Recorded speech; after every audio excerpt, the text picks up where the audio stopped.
Bismillahirrahmanirrahim. Assalamualaikum warahmatullahi wabarakatuh. Waalaikumsalam warahmatullahi wabarakatuh. Sampurasun. Sampes. Alhamdulillahirabbil alamin. Wa bihi nasta'inu ala umuri dunya waddin. Wassalatu wassalamu ala asyrofil anbiya'i wal mursalin wa ala alihi washabihi ajmain. Qala Allahu ta'ala fil Qur'anil Karim, a'udzu billahi minasy syaithanir rajim. Bismillahirrahmanirrahim. Ya ayyuhalladzina amanu kutiba 'alaikumus syiyam kama kutiba 'alal ladzina min qablikum la'allakum tattaqun ayyaman ma'dudah. Anak-anakku sekalian, Allah telah memerintahkan kepada umat Islam atau umat mukmin untuk melakukan berpuasa di bulan Ramadan. Hanya kepada yang beriman Allah memerintahkan, kepada yang tidak beriman tidak diperintahkan. Ya ayyuhalladzina amanu, diwajibkan kepada mereka yang beriman untuk melakukan puasa di bulan Ramadan. Mari kita kaji, kenapa Allah memerintahkannya hanya kepada orang yang beriman. Ini bisa ditarik satu kesimpulan bahwa di dalam kehidupan yang paling utama adalah keyakinan. Bapak sering memberikan contoh ketika kita membuat janji dengan teman di satu tempat.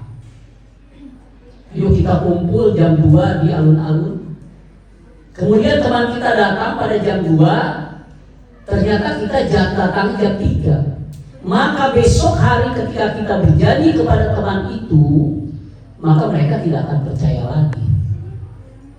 Dan nilai kita menjadi jatuh di matanya.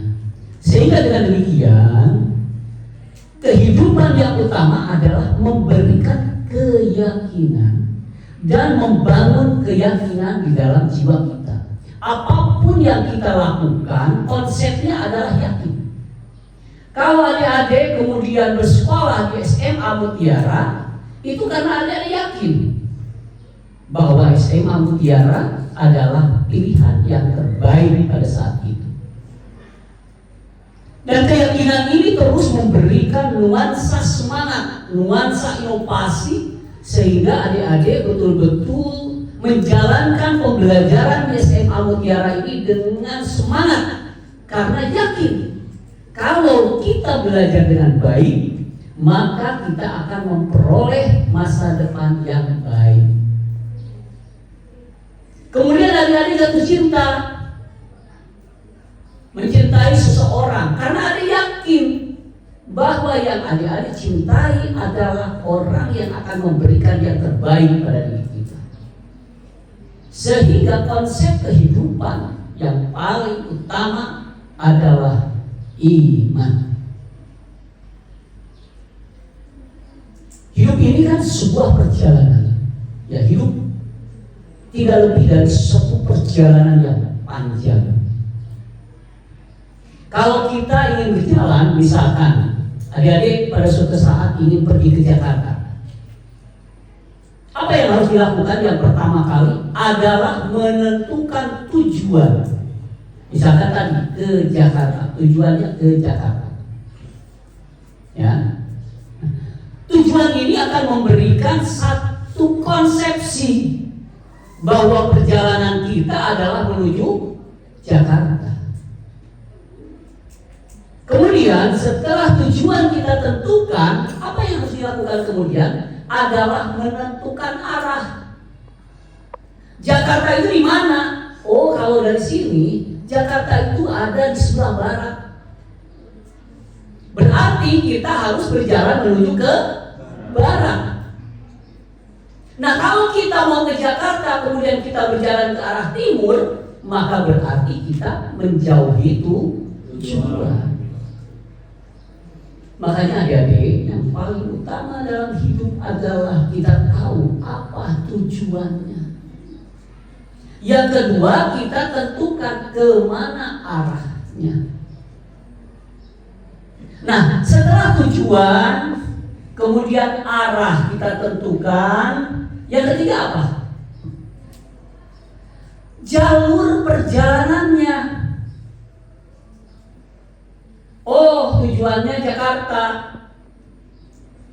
arahnya ke barat.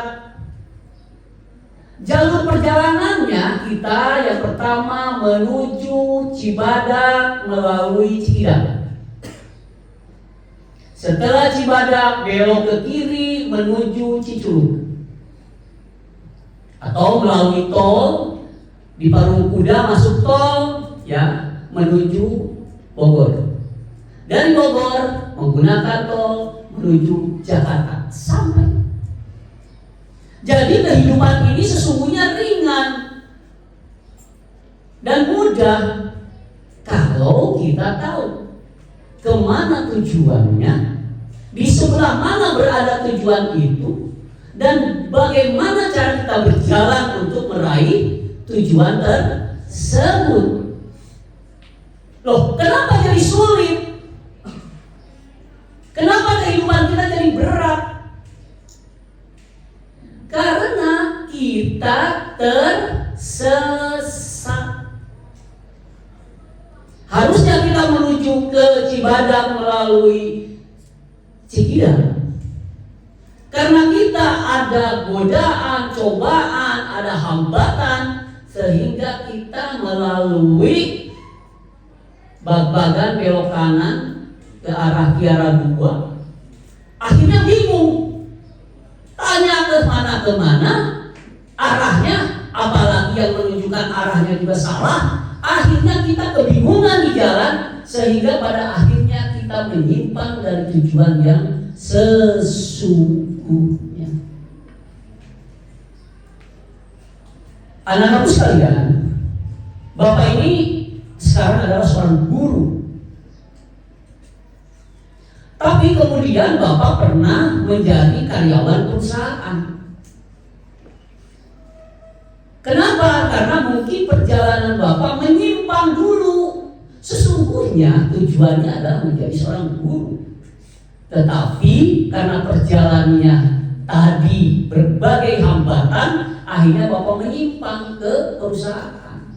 Terus ke perusahaan, kemana-mana cari, akhirnya ternyata pada akhirnya setelah tua kembali menjadi seorang guru. Coba kalau teman Bapak yang langsung jadi seorang guru, sekarang mereka sudah jauh di atas level yang Bapak jalankan sekarang. Karena mereka betul-betul menuju jalan terbaik. Anak-anakku sekalian, kalau begitu apa yang harus kita lakukan?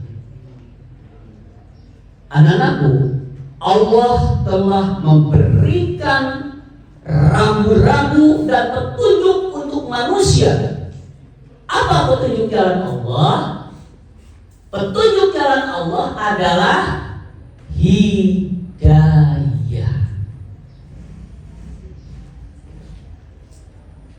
Apa sih hidayah? Hidayah itu segala sesuatu yang Allah berikan kepada manusia untuk membimbing manusia menuju jalan yang terbaik. Itu hidayah. Hidayah terbagi menjadi dua.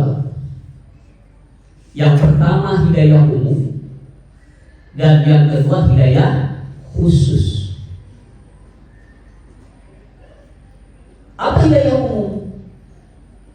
Hidayah umum adalah hidayah yang diberikan sama kepada setiap manusia, sama diberikan.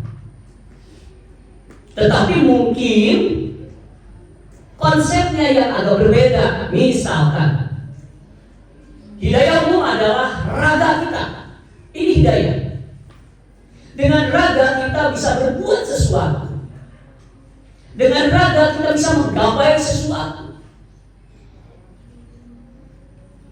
Ada raganya yang diberikan dengan bentuk wajah yang ganteng, atau yang cakep, perempuan yang cantik. Ya. Tetapi kemudian hidayah itu bisa saja menjadi kemelut dalam hidupnya, karena dengan kegantengan atau kecantikannya bisa saja membuat tergelincir hidupnya menjadi seorang yang sombong atau angkuh atau ujub atau ria atau takabur. Ada juga mungkin mereka yang diberikan wajah biasa-biasa saja,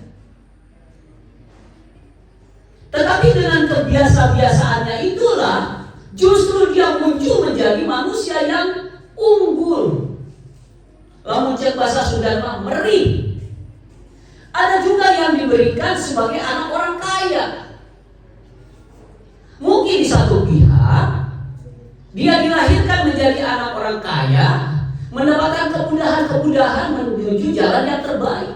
Bisa saja kalau dia mampu menangkap hidayah itu dengan baik.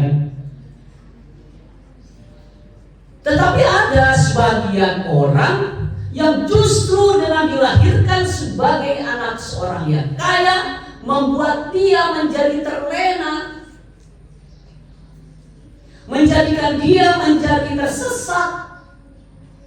Karena mungkin tadi kesombongannya, keakuannya, atau hidup ini dianggap mudah olehnya, sehingga dia tidak mengenal apa arti perjuangan.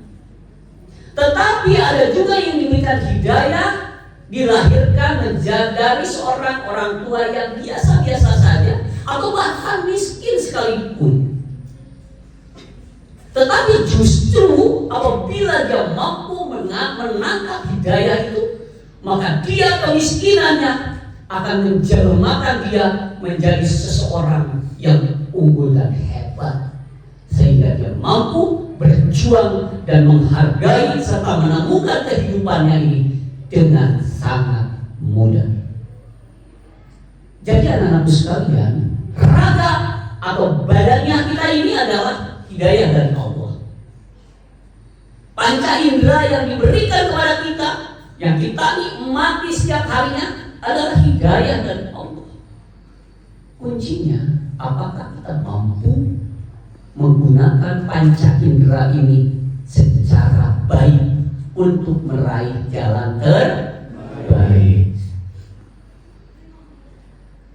Tidak hanya di situ, karena raga, jiwa, raga dan badannya kita ini juga diberikan sebagai hidayah, ternyata bisa menjadikan sesuatu dilematik yang bisa juga menjerumuskan kepada seseorang. Maka Allah berikan hidayah yang lain.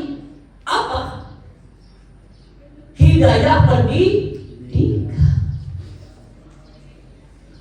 Mungkin saja pendidikan yang diberikan keluarganya terbiasa dengan kehidupan yang tidak baik,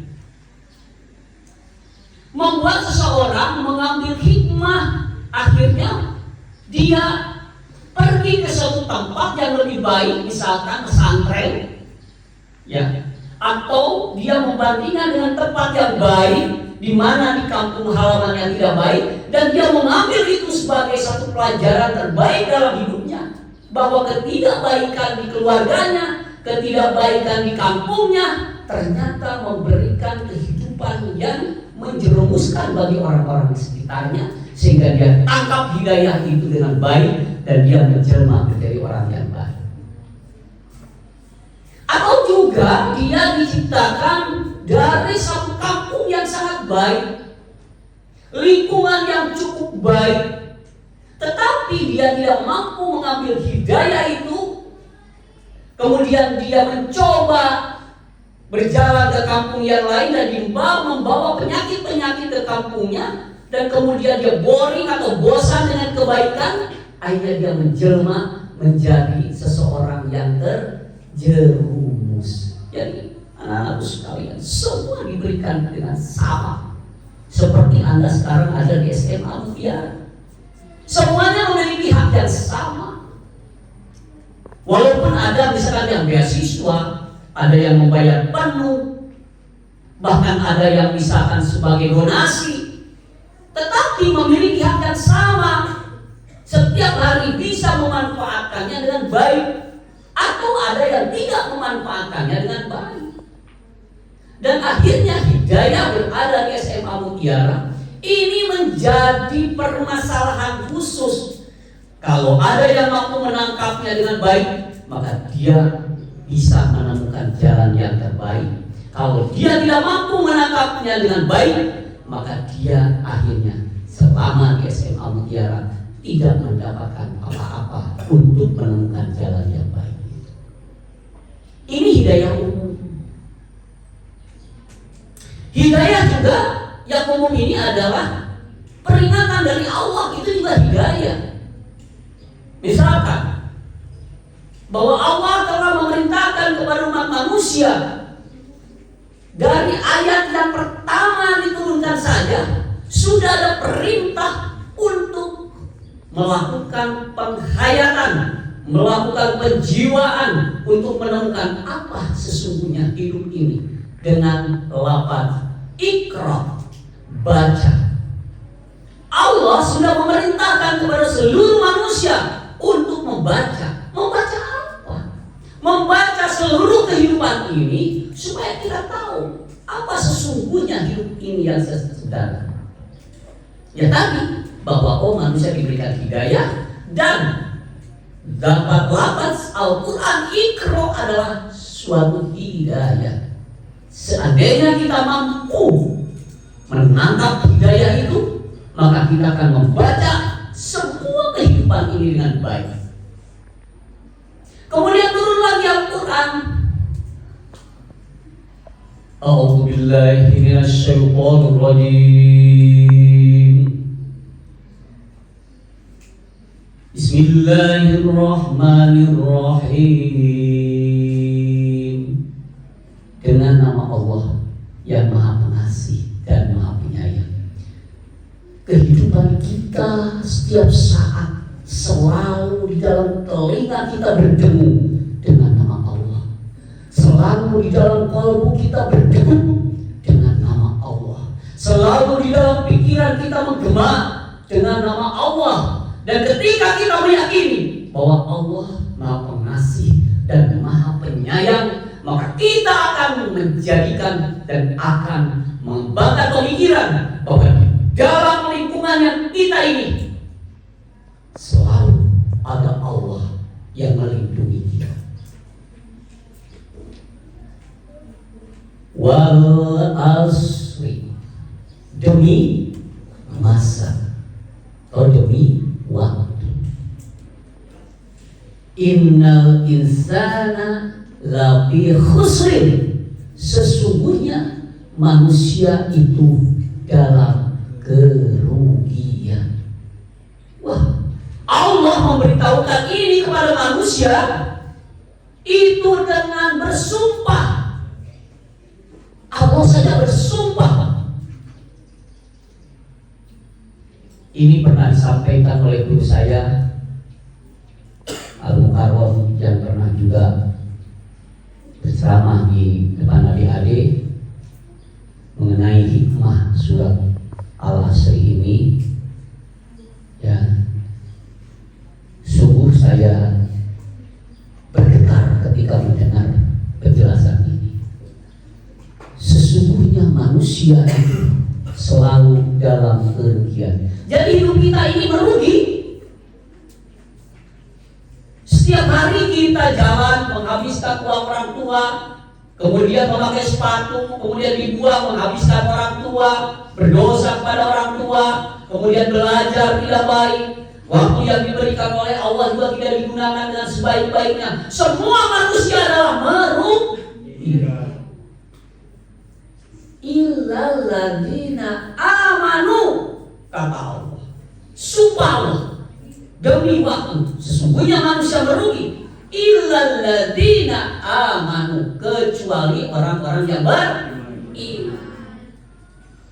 Anak-anakku sekalian, ya Allah, sungguh luar biasa bahwa adik-adik semua bersekolah di Mutiara ini adalah untuk membangun keyakinan.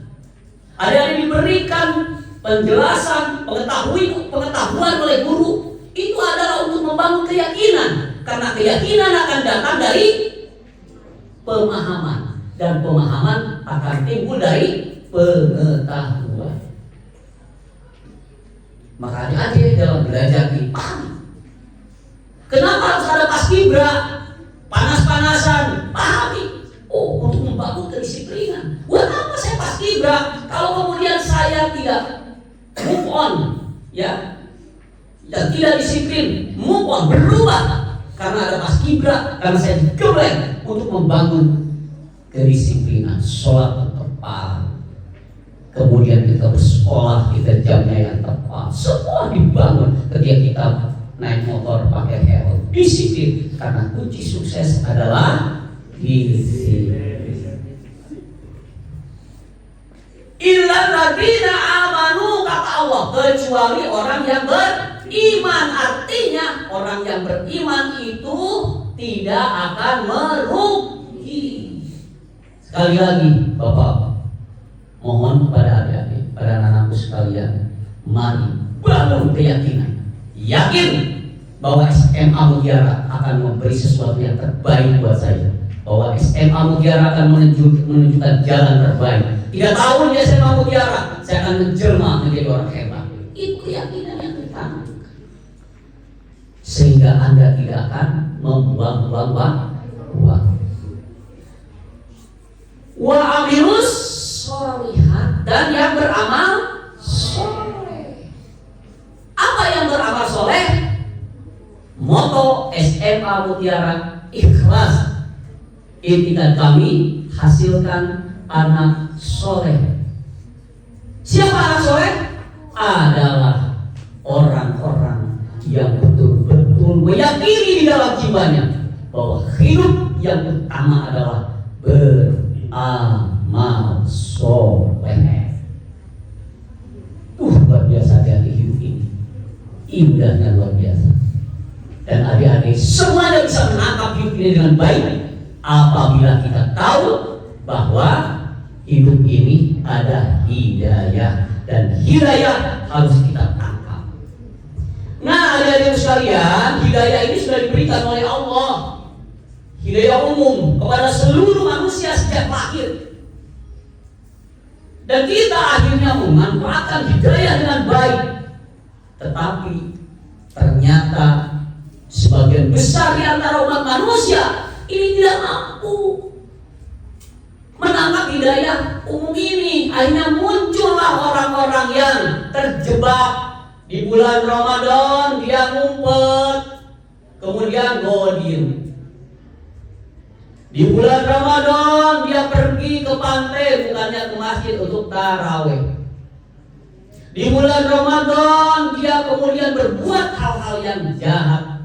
Bahkan di bulan-bulan biasa kehidupannya penuh dengan dosa banyak.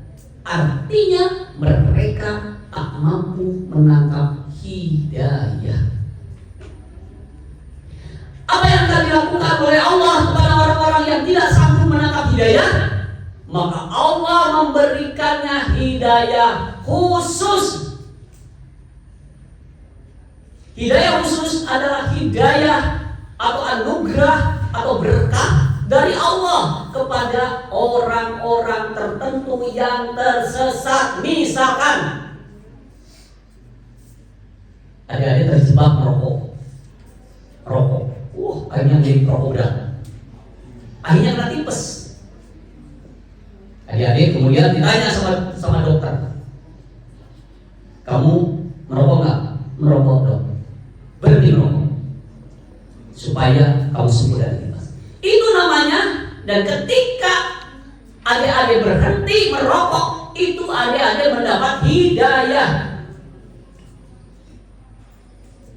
Di SMP ada yang bandel, bukan bandung ya, namanya nakal, kenakalan remaja. Makanya istilahnya kenakalan remaja itu sebenarnya biasa aja. Kenakalan remaja itu biasa kalau memang batas-batas tertentu, karena memang mereka kan mencari jati diri. Nakalnya kelebihan, tapi kemudian masuk SMA Mutiara, ternyata disiplinnya berat. Misal tadi Pak Awan di jembatan mencegat, Ternyata Anda tidak pakai helm. Sekarang kan hukumannya apa? Nyanyikan lagu Indonesia Raya. Akhirnya Anda cuma Indonesia tanah airmu, obaturan lewat seri, gitu ya. Di rumah Anda berpikir, ya Allah, saya benar-benar mau kejadian itu, dan saya mulai sekarang tidak akan pernah tidak memakai helm pada saat mengenakan sepeda motor. Itu dapat hidayah, namanya hidayah khusus.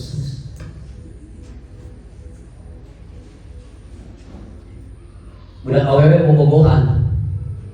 bobogohan dia nggak tidak bandel. Bapaknya diusir. Aneh. Aing hayang boga anak seperti itu. Nyinggir mana?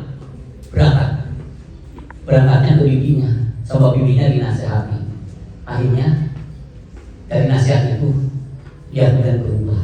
Oh, kalau begitu manusia ini kan dibangun oleh lingkungan. Kalau saya berhubungan baik dengan orang yang tidak baik, maka saya akan terbawa tidak baik. Akhirnya dia berubah. Itu adalah hidayah. Ada yang nyuri tabung gas di kantin.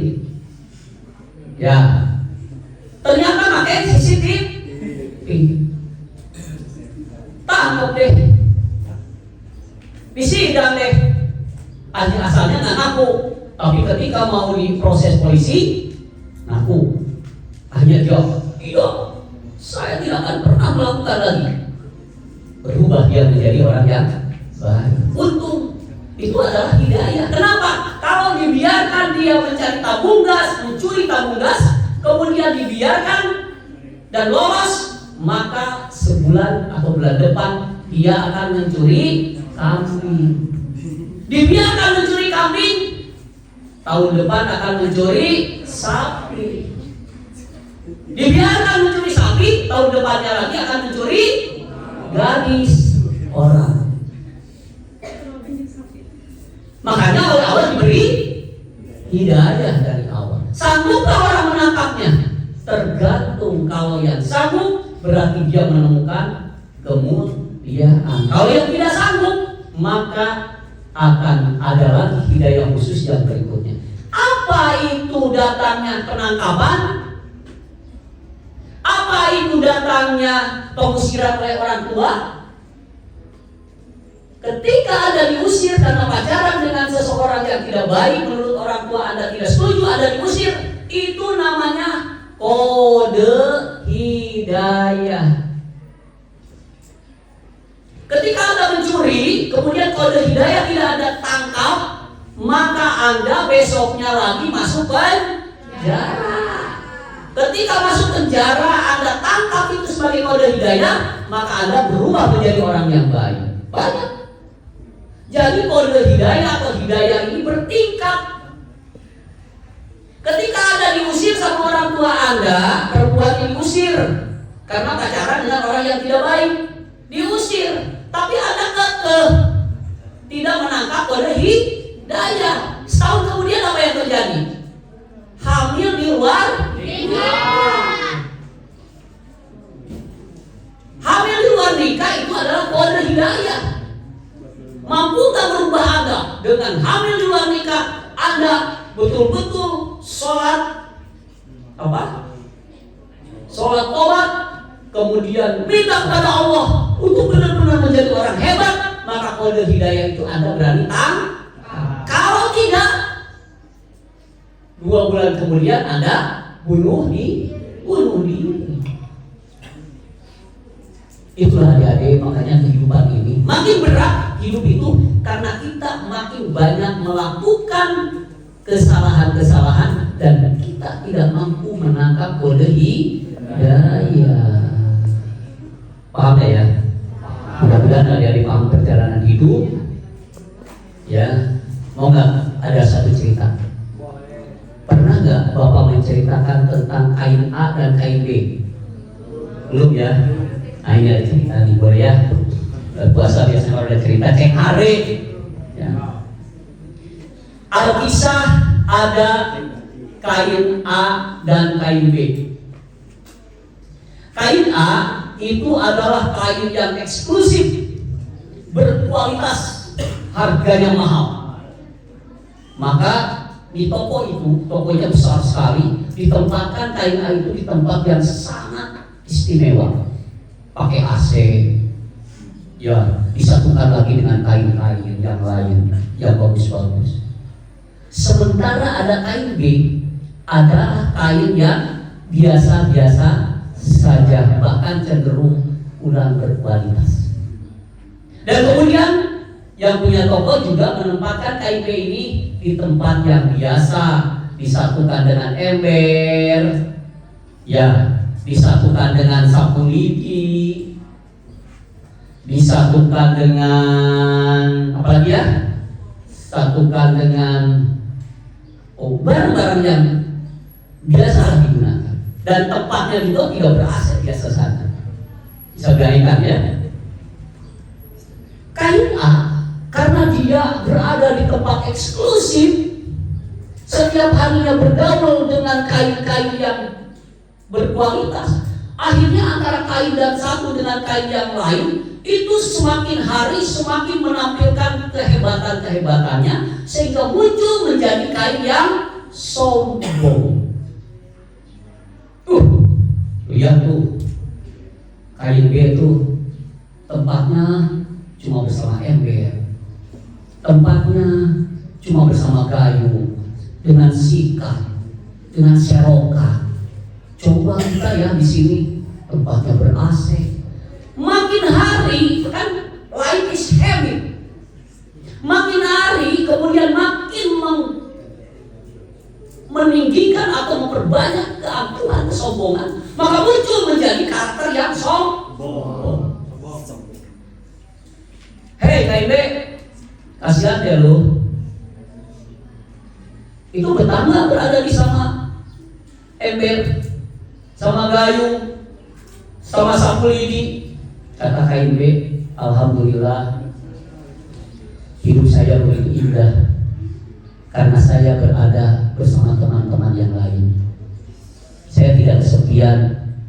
Ada ember yang selalu berkeluh kesah dan membuat saya dibutuhkan. Kata KIB, nah itu mah alasan aja. Ya karena memang kamu nasib dari situ lah. Ya mudah-mudahan Anda kain A bahagialah dengan apa yang Anda peroleh. Wah terus begitu ya, tiap hari itu kain A itu ngeledek ke KIB. Suatu hari ya, yang datang ke kain A itu belanja kan orang-orang pakai dasi, kemudian datangnya juga bermobil, ya datang ke kain A. Pak, ada kain yang bagus nggak? Oh ada Pak, sebelah sana.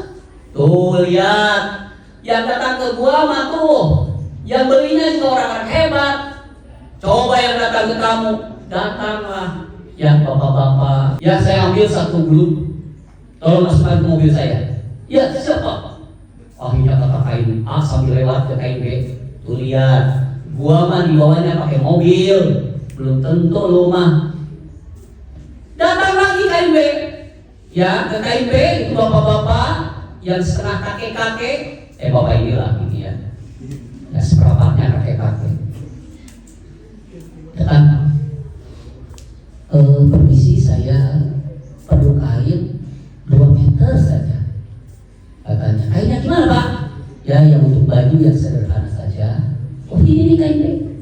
Ini kain A yang masih ada. Kasihan ya kain B dibelinya sama kakek-kakek. Ya akhirnya kain B dibelinya juga dipotong-potong. Kain B dengan senang hati dia bisa meninggalkan temannya masih bersama yang lain, tapi dia berangkat dan dia memohon restu dengan temannya, semoga saya bisa membahagiakan bapak tua ini. Berangkatlah kain A dan kain B. Kain A sampai di rumah, itu yang beli kain, yang pakai jas itu bilang sama supirnya, itu kain kasih ke satpam, masukin ke gudang, dan kemudian potong-potong. Hah? Kain B, kata kain A, dipotong-potong. Ya, dipotong-potong, kira-kira panjangnya 4 meter, lebarnya 1,5 meter. Kemudian kirim ke tukang jahit, suruh jahit. Nanti kita mau sablon. Oh ternyata yang beli kain A itu adalah seorang bupati yang mencalonkan kembali untuk menjadi bupati, karena pada zaman dulu spanduk itu dari kain, maka kain itu dijadikan spanduk. Nanti setelah dijahit dikirim ke tukang sablon katanya. Kemudian ditulis ini desainnya, kain A. Ya Allah, saya mau dijadikan spanduk. Mulai nih kain A menyesali dirinya. Kain apa yang terjadi dengan kain B? Kain B sama yang penjaga toko ditanya sebabnya, Bapak ini kain untuk apa? Saya mau mengantar anak saya wisuda 2 minggu lagi. Jadi saya mau menjahit kain ini menjadi baju saya untuk dipakai di wisuda anak saya.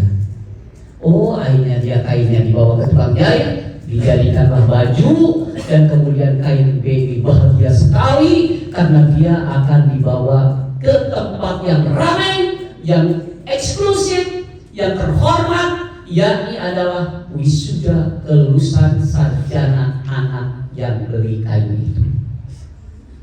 Singkat cerita, si bapak sudah selesai itu menjahit pakaiannya, kemudian dipakai dan mau berangkat ke kota untuk menghadiri wisuda anaknya. Ketika dia berjalan menyewa mobil, tentunya keluarga, dia kaget karena si bapak duduk di depannya. Kaget melihat kain A sudah pada nempel di jalan-jalan, kena hujan, kena panas, dan dia hanya bisa berdoa, ya Allah, semoga kain A diberikan perlindungan dari teriknya matahari dan hujan. Dan akhirnya kain A ini robek-robek, hancur, sementara kain B dilipat kembali, disimpan di lemarinya dengan sangat baik. Inilah anak-anakku sekalian, bahwa hidup ini selalu memiliki kelebihan dan kelemahannya masing-masing.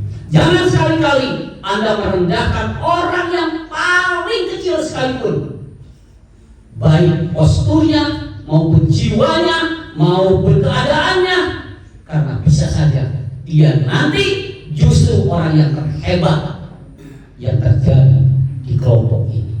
Dan jangan sekali-kali Anda menyombongkan diri bahwa Anda adalah orang yang paling hebat, karena bisa saja Anda nanti pada suatu saat adalah orang yang paling terperosok, karena kita tidak tahu jalan yang terbaik. Nah, itulah anak-anakku sekalian.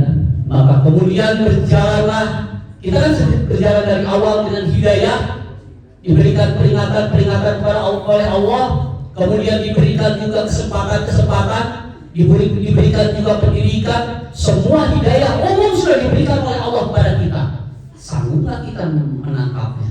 Ada beberapa di antara yang tidak sanggup, kemudian kita terperosok, dan kemudian berikan oleh Allah hidayah. Dan kemudian apakah kita sanggup menangkap hidayah itu? Ketika kita sanggup, maka kita akan namanya repressing, atau dalam industri disebut kalibrasi. Kalau ada alat, misalkan ada pompa minyak bensin, ya, pompa minyak bensin itu lama-kelamaan alatnya menjadi rusak, atau kemudian presisinya menjadi tidak baik. Misalkan memompa 10 liter, bisa saja hasilnya 9 liter. Itu namanya presisinya itu semakin tidak baik. Maka untuk menjaga alat itu supaya tetap baik, ada yang disebut dengan kalibrasi. Nah, kita juga, hidup kita ini dikalibrasi oleh Allah. Kapan dikalibrasinya? Ya dengan seperti sekarang ini, kita mengikuti puasa di bulan Ramadan. Sanggup nggak kita mengkalibrasi diri kita yang sudah menceng? Makanya setelah puasa akhirnya muncul yang disebut dengan Idul Fitri, kembali kepada fitrah, kembali kepada kesucian.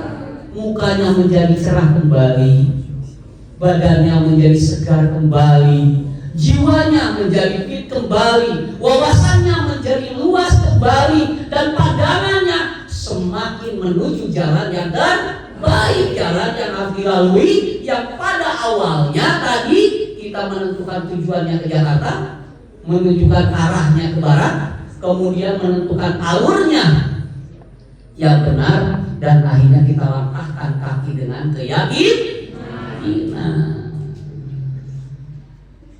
Ya, makanya tadi kita diwajibkan berpuasa adalah karena kita adalah orang-orang yang beriman, karena kita yakin bahwa berpuasa itu adalah betul-betul perintah Allah atas sujud kita yang langsung akan diterima oleh Allah Subhanahu wa Ta'ala.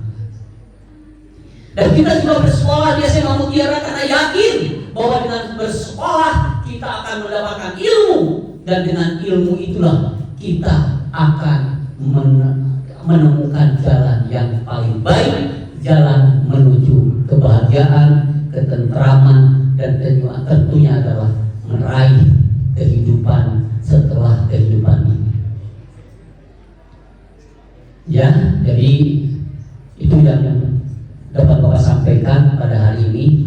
Mudah-mudahan hikmah Ramadan hari ini Bapak betul-betul mampu memberikan pencerahan, mampu memberikan pemahaman kepada pemikiran kita, sehingga kita dapat membentuk jiwa yang unggul, jiwa yang memiliki keyakinan, jiwa yang stabil, yang tadi tahu kita betul-betul memandang jalan yang harus kita tempuh itu dengan yakin bahwa jalan yang terbaik itu adalah tempat yang harus kita lalui, dan kita tidak boleh menyimpang dari jalan itu. Bagaimana kalau kita menyimpang? Segera kembali ke jalan yang benar. Segera, karena seandainya kita tersesat, semakin jauh kita tersesat, maka untuk kembali ke jalan semula akan semakin berat. Maka apa kata tadi? Allah memberikan hidayah khusus. Sedikit tersesat, sama Allah diberikan pada hidayah. Dimarahi oleh orang tua, ambil, catch, tangkap, itu pada hidayah. Maka kita akan kembali ke jalan yang benar. Kemudian ternyata itu tidak ditangkap oleh kita, akhirnya kita tersesat rada jauh. Kemudian datang lagi, marah dari orang tua, diusir dari rumah orang tua, angkat itu sebagai satu kode hidayah, sehingga kita betul-betul menyadari diri dari apa yang dilakukan oleh orang tua kita ini bukan dipandang sebagai sebuah siksaan, bukan dipandang sebagai sebuah cobaan, tapi justru dipandang sebagai sebuah peringatan. Makanya muncullah yang disebut dengan istilah experience is the best teacher. Pengalaman adalah guru yang terbaik. Kalau kita berjalan dengan membaca handphone, menulis atau membaca WA, kemudian kita tersandung, maka jadikan itu pengalaman bahwa kalau kita jalan dengan tidak fokus, maka kita akan mengalami kecelakaan. Kalau kita kemudian pakai motor ugal-ugalan dan kemudian nabrak tiang listrik, ya, kemudian kita akhirnya terbentur, tidak memakai helm, akhirnya pecah kepalanya, itu adalah pelajaran. Loh, kalau sudah pecah kepalanya apa tidak hidup? Ya, pelajaran untuk masa di akhirat nanti. Ya, artinya sudah tidak ada lagi kesempatan untuk belajar. Jadi sepanjang kita diberikan kesempatan untuk kemudian kita kembali ke dalam jalan yang benar, maka itu adalah hikmah terbaik. Walaupun Anda misalkan hari di lantai 2 di atas, ya akhirnya loncat ke anak, akhirnya tangan Anda harus diamputasi, dan itu dijadikan pelajaran oleh Anda bahwa dalam kehidupan ini tidak boleh sembarangan, harus betul-betul hati-hati, maka itu Anda masih mendapatkan hidayah, dan akhirnya menjelma Anda menjadi orang hebat. Minimal dengan tangan terputus, Anda justru menikmati ketiadaan tangan itu sebagai sesuatu anugerah yang membuat Anda bahagia. Karena bahagia itu adalah rasa. Ya, bahagia itu adalah rasa. Makanya tadi ada istilah jangan dipermainkan oleh rasa. Justru kita harus mempermainkan rasa. Terima kasih. Robbana atina fid dunya hasanah wa fil akhirati hasanah wa qina adzabannar. Ya Allah, semoga kita selalu dilindungi dalam kehidupan dunia ini dan menuju jalan yang benar, dan semoga nanti kita mendapatkan kebahagiaan yang kelak. Saya akan menggunakan sisa waktu ini untuk berdiskusi. Ya, silakan tanyakan, nanti Bapak menjawab. Mudah-mudahan apa yang Bapak sampaikan ini bisa memberikan satu nuansa refreshing ya kepada kita, bagaimana adik-adik memperbaiki kehidupan ya kan, yang sudah berlalu dan kemudian jadikanlah pengalaman. Dan tadi experience is the best teacher. Terima kasih atas perhatiannya. Semoga puasanya tuntas sampai akhir dan Idul Fitrinya benar-benar fitrah, benar-benar menikmati kesucian, dan Anda betul-betul sungkem kepada ibu dan bapak di Idul Fitri. Bapak minta ya, Bapak minta dengan sangat, jadikan momentum Idul Fitri Anda sungkem kepada ibu dan bapak. Sungguh itu pekerjaan yang tidak mudah, tidak mudah. Ya, bila perlu Anda betul-betul sungkem kepada telapak kakinya, ya. Nyuwuh lah nyuwuh.